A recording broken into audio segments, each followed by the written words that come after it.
Gonna paint my face as I ride out aiming fire and flames. Tonight world is burning. Oh, we got no grace. No, we got no shame. Sophie here for Culture Compass, and I'm here at Universal with Olli from Reckless Love. How are you? I'm doing very well, thank you. And you? Not bad, thank you. Now, did you fly over just for doing press and stuff? Yeah, I flew in yesterday, and I actually did a couple of interviews last night, Sunday night, and yeah. You're hardcore, aren't you? Well, it's being in music industry. It's like it's a 24/7 job. You know, it's like a. We've taken some time off from touring. We've been off tour for the past 6 months. So I've had some time to take it easy. So I can deal with that, though? Do you find it weird, like actually having time to yourself to do normal stuff? No, not really. At first, of course, because we were on tour basically for two years straight after the first album was released, and at first it was a bit weird, but there are times when you need to live your life and find the stuff where to write the songs about for the next album. Yeah, a lot of people say that if you're on the road too much, you just end up writing about the same stuff, about missing people at home, the parties, living on a bus. And yeah, exactly. That's what I did for this album. So next one will be different. We'll see. Yeah. And you've just shot a video, I believe. Can you spill some beans on what went on in that? Yeah. I mean, the next single is going to be So Happy I Could Die. And it's really just a straightforward rock and roll tune. It's just like we didn't even think of the pop aspect at all. We just this song is meant for headbanging and having fun, that's it. And the video contains of Reckless Love and the guys of Reckless Love, and more of us and even more. And but it's got like there is like a certain theme into the video that goes with Night on Fire as well. So this was shot in an abandoned factory in my hometown, and the whole place is covered with graffiti, and there's a lot of paint on the walls, and we painted our faces for Night on Fire, but this time we painted ourselves from head to toe. We became kind of human graffiti in the video. That's kind of cool. Yeah, and we of course we did a lot of headbanging, and we shot that in super high speed, so it's going to be super slow motion next to super high speed pictures. So you get like sweat droplets and bits of hair, slow mo. Yeah, brilliant. And of course the total opposite of that. So we might get like super slow motion and then just like super fast forward as well. Yeah. How is your head after all that head banging? Do you get whiplash or anything, or are you just so used to it now? It's like, actually, I think still the right side of my neck is still a little bit swollen. I actually went to a doctor after the video because I stepped on a rusty nail at the factory, which isn't good. So hazardous. I had to get a new tetanus shot. But that's sacrifice for what wouldn't I sacrifice for rock and roll and for art? One thing, I wouldn't shave my head ever. Do you worry about that as a band? Because obviously hair is a big thing for your band. Do you worry about male pattern baldness and keeping it in good condition? If I ever start to get if I ever start losing my hair, I'm just gonna shave my hair and start to do it like Lady Gaga and use different wigs. Yeah, she can do it. Anyone can do it. JJ French from Twisted Sister actually does that, and he changes wigs even during interviews. Wow, that sounds even cooler maybe than hair. I think he has a cool approach to it. But anyways, and it has become somewhat of a joke because he's in a hair metal band and he's losing his hair, but. Luckily, I have to knock on wood. I'm not. You're doing all right. Yeah, I'm doing all right. Yeah, but headbanging's it's a dangerous kind of thing for your neck. Because I went to a doctor to get the extra tetanus shot because I stepped onto that rusty nail. Actually, the first safety instruction we got when we got to the factory was that beware of nails and needles. Oh God! It's a place where junkies go to shoot, and just like it's a really hardcore type of place. You were mentally prepared for it in a way then. Yeah, and it suited perfectly for the video because we always wanted to show the lift the middle finger up for in a good way for hip hop and for punk, in a sense. And that's a place where the local punk bands and local hip hop stars have shot their videos. So we decided to invade their space. Right. yeah. And yeah, we actually did some reckless love graffiti on the walls of that place as well. So Have you Instagrammed it? Can we see this anywhere? yeah, I've got pictures on my phone. I can show it to you later. But you guys, you just have to wait. Or find the graffiti themselves. Go to the place. If you live at Tampere, just go and see it. And I bet that there's so many punks in that building, like punk people that play hardcore punk. Yeah. They don't like Reckless Love at all. I think they painted over that logo already. Oh, God. You said you don't mind being like someone that divides people there. You kind of like that? Yeah, I mean, but that's what makes music interesting. And I mean, in my hometown is actually, I found it quite funny. But I was walking there, I was coming out of this shopping mall with my wife. And all of a sudden, there was this, 2 eggs that flew by my head, and 2 eggs, and the other one like passed there. They missed me, but when I turned, there was like kids with these leather jackets and some hardcore punk band logo painted on the back. They're just like running away and really scared that that girly dude is coming to get me. I think they're so cool, and then when you turn around, they can't handle it. So. Probably the first. There's quite a lot of, punks in my hometown. So that's probably the influence behind the jackets for the Night on Fire video and for the whole album look. We've got plenty of studs, and of course I see the connection with Judas Priest, one of my favorite bands ever. And yeah, it all melts down in this head, and it's and Pepe's and Jalle's and Jesus' head. We all draw ideas from stuff, and some people might see it negatively, but we just can't help but see things positively, and that was kind of like a friendly fuck you for hip hop people and for punks that we invaded their space and shot the video for So Happy I Could Die in that abandoned building. But yeah, I'm still missing the point. I was talking about my neck, and because I went to see the doctor to get the tetanus shot. He also I said that I've got this. It's a bit swollen on this side, and it's pretty hard to open my jaw, and open my mouth. And he said that, what have you done with your head? Banged my head for 2 days on the video shoot. And he was like, your head isn't meant to do that, and your neck isn't supposed to withstand that kind of thing. Don't do it. You're not going to stop though, are you? And my style of head banging is the Blackie Lawless kind of helicopter spin your head, just get you, and that's worse. Brutal. I'd like to see you when you're really old. What state you're going to be?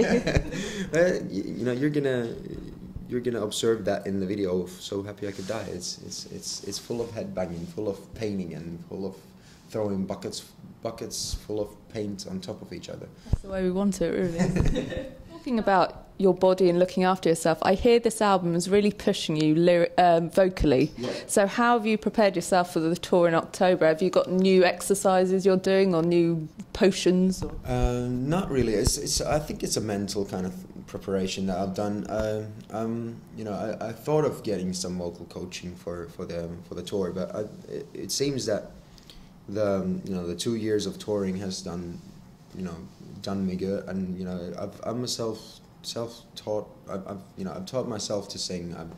I'm a self-learned singer, so I figured that I can find the tricks to master those songs. Yeah. And of course, if God forbid, if I'm not up to the task, I'm gonna get some vocal coaching there as well. But yeah, it's probably vocally the most challenging album there is. But yeah, it's on tour it's completely another thing. It's we've got plenty of shows coming up, and it's gonna be really hard to keep my voice in condition. But it's kind of scary. But in the same time, that's a good motivation. And I think we're in the best shape of our lives at the moment. We're on the top of our game. So I've got high expectations of our live shows myself. It's gonna be awesome. Do you always think about how you're going to top the last one in terms of the production or outfits and all of that stuff? Do you always try and better yourselves? Oh, yeah, definitely. I mean, you have to do that. I mean, if I would be satisfied with what we do, I would have quit like ages ago. There is a natural need to get, you know, to be better and to get better every step of the way. Now, you said that Download, I think it was 2010, was your second performance in the UK, and it was like a highlight of your career. Have you topped that since, or what do you think would better that for you? I think the last Download show we did in 2012 was better. Oh, yes. But you know, it's like it's also different things that you learn to appreciate, because Download, like the first time around, we were so amazed that we've actually come this far, and there were 10,000 people singing to our songs word for word, and we were kind of like maybe a wee bit dazed by the whole thing. You know, it was like it was mind blowing for, you know, yeah, it was surreal. Next time around, I think we were this much more professional with it, and we got to enjoy the whole feeling, and you know, we got to embrace it on stage. We realized where we were.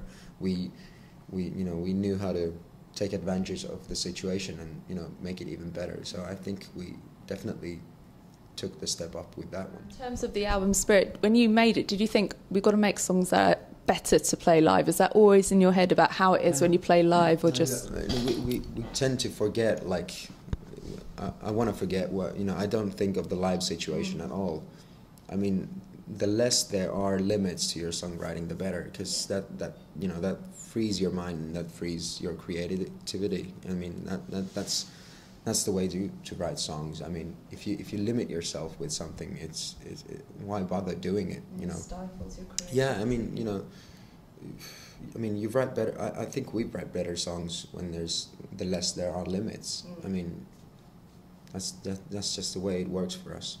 This time you weren't doing tours on the weekend and then writing, so you had just time to concentrate on it. Did you find that actually that not having that pressure was bad for you, because you could be a bit more chilled about it? Or I think it was a good thing for this album, because you know, I sincerely think that this is the best album we've done. It's you know, it's, despite that it's challenging, but you know, of course it's challenging. It's you know, it's supposed to be, because you know, we're not to do, you know, we're not here to take things easy. You know, the easy way isn't always the best way. Yeah.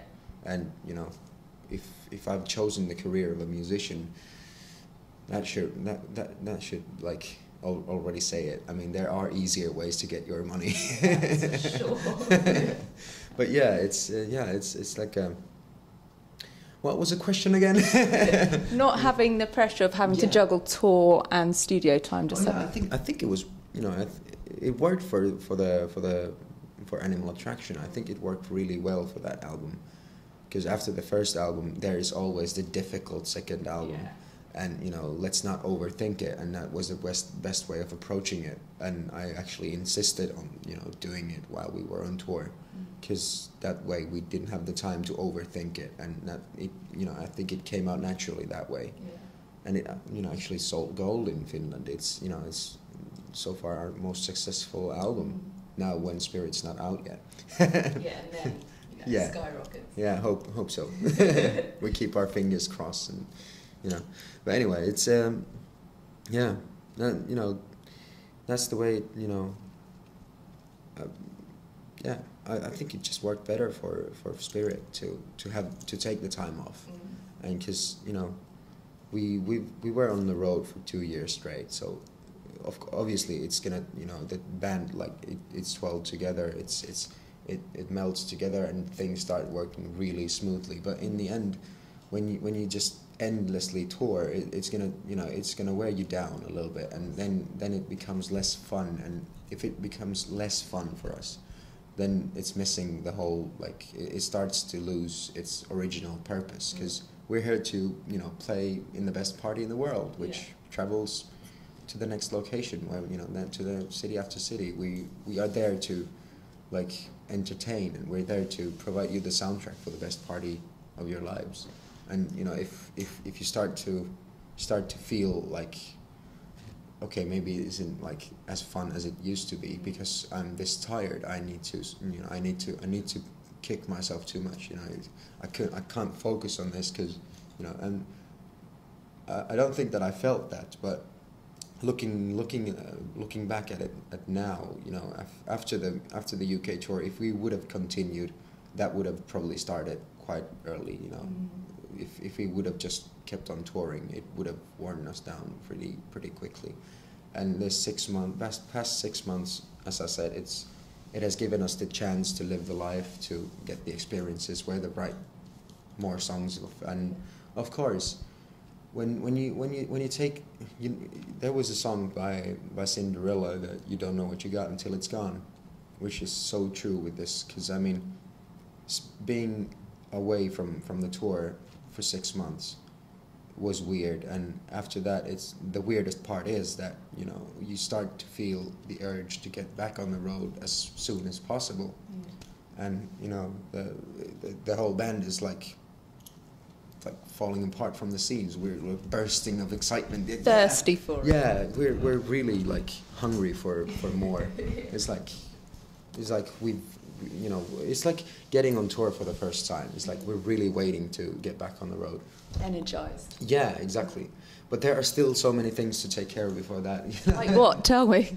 Yeah, I mean, we, as you said, you already asked me if we want to develop our live show and, you know, top the previous tours. Of course, and for this album, the visuals are pretty strong. For the record cover, I think it worked beautifully. It's you know, it's a strong cover. I think that the whole visual thing for the videos is going to be so much more different from what we've done before, and it's a step up in a sense. I don't like the word art that much, because I don't see our music as art. I see it as entertainment. But as much as there is art in entertainment, that, you know, I think we have incorporated some of that art into the videos, and we want to bring some of that, at least some elements of that, into the live show as well. So, but because, you know, we're not traveling with our own production. We don't have our own stage. We don't have like, we're not playing stadiums. We're playing venues, and we're playing like clubs.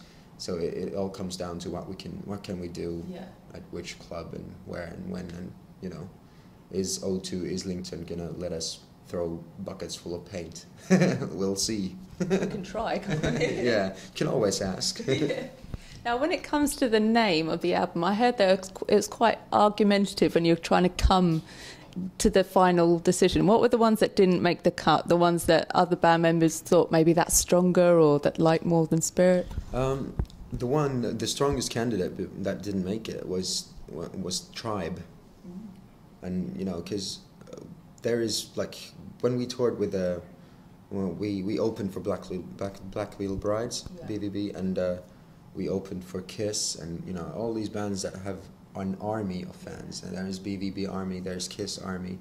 So we figured that what would be like the perfect like name for because there's Reckless Love Army already, and, you know, we thought that, you know, we should really call our fans something different, and, you know, we just like, we decided that it's, you know, it's not an army. We're not like militant kind of people, and, you know, it's more of a tribe kind of thing, because it's love, that, you know, it's reckless love, and exactly, and there are, you know, the signs that, you know, people carry, that, you know, you're one of the hair metal tribe. You've got long hair, you've got makeup, you're wearing tight jeans, and that's basically, you know, that's a sign of the tribe, you know. And, you know, of course, and it went well with the artwork, as would have gone well with the artwork, with the paint, and, you know, the war paint and stuff. And that was one of the strongest, I think. Were there any proper stinkers in there that were almost embarrassing, that you thought, I can't believe we even said that? No, not really. But I mean, we joke a lot, and we actually came up with a perfect title for a future greatest hits collection kind of thing. Yeah. Cool. So, and that's going to be an album full of reckless hits, just because of the perfect hashtag you can get in social media. That just works, doesn't it? Yeah, if you write it like an album of reckless hits. You know, you can find words in there. Definitely. Try it. Do it, everyone. Let's think of a good question to end this interview. Okay, if you could describe a scenario that would make you so happy you could die, what would it be? A reckless love show. Oh, so you're just plugging your show again there, aren't you? No, but it's basically that's what the. I mean, I don't like to like over like tell too much of what do I write in the lyrics, because some people might have like already formed an opinion. What, you know, it means different things to different people. But that lyric is just it's just like a spur of the moment, like kind of the heat of the moment kind of thing.